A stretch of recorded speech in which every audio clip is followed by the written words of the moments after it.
Okay, so welcome to my video presentation. This is Lab 2 Open Source Intelligence for CYB 610 and Passive Recon.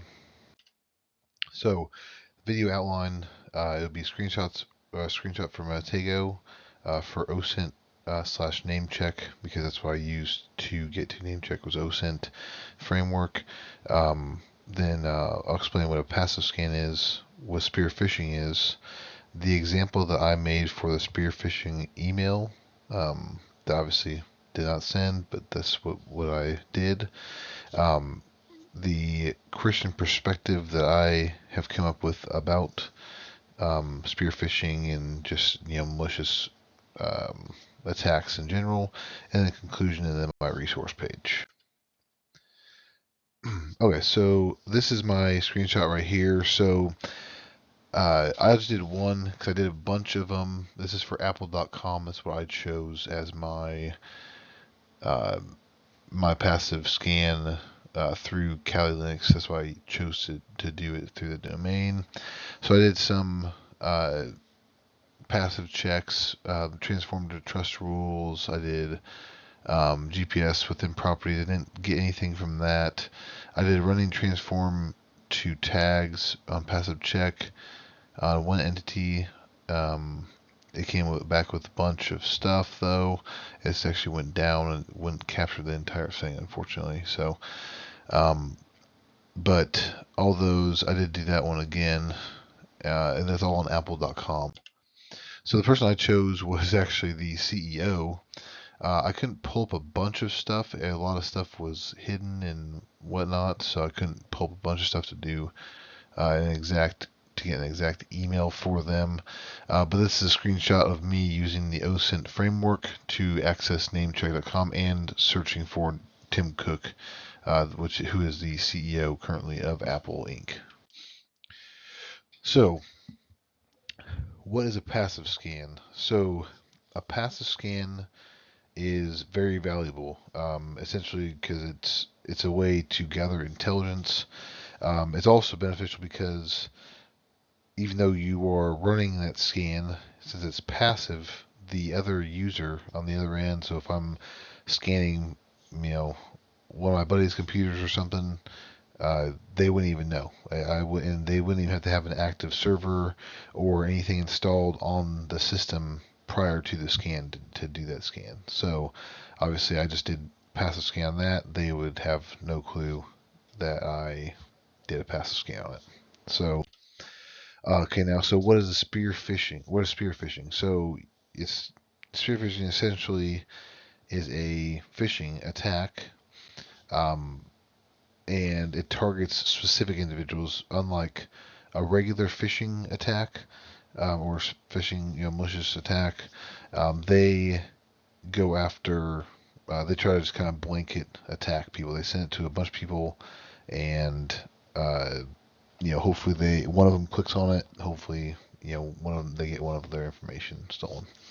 The main goal of it is to essentially steal or illegally acquire sensitive information such as login credentials, or to infect the computer or whatever devices that they are clicking on with their malicious content, their malware. So this is what I had came up with. Um, I kind of went off of another one as well, just to kind of get an idea of it.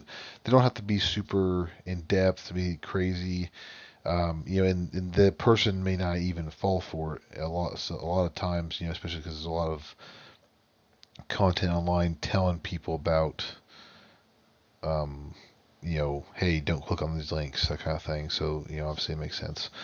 But this would be to Tim Cook's email, and just says, the corporate server password will expire in 24 hours. And so next one, I explain it. Well, this one, I'll do the Christian perspective first.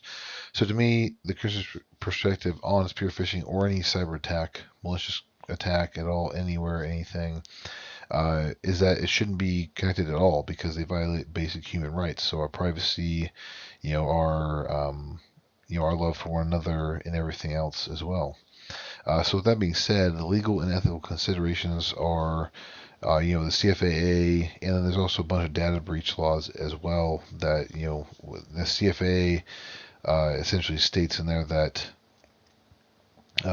you shouldn't like over authorize your self access. So if you're doing a penetration test, as I said down here, you shouldn't do more than you have to. So if you're only doing penetration on this one specific portion of a system, only do that. Don't try to dig further and get more information or any of that stuff. Don't let your curiosity get the best of you, essentially. Ethical considerations are pretty much the same to me as what the Christian perspective would be. The violation of or theft of data, information, and privacy is wrong and should not be connected ever unless prior authorization to do so is given. So obviously if you're doing a penetration test, you would have authorization and then you would conduct a penetration test and that would be it. So conclusion. Secure phishing emails do not have to be intricate or these crazy long emails. Maybe some instances they do, just in case for some certain people. But it can be simple and just get the point across. Essentially, password updates and stuff are just common things that people would see and they go, oh yeah, I need to update that. So that's why they would click on that.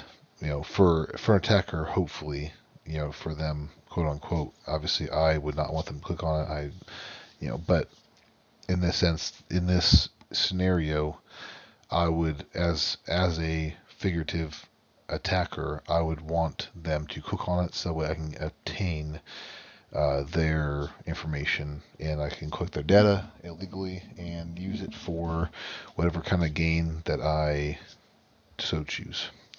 So obviously it's very important to educate all users on any systems, employees, family, everything, so that way they know to stay away from these links.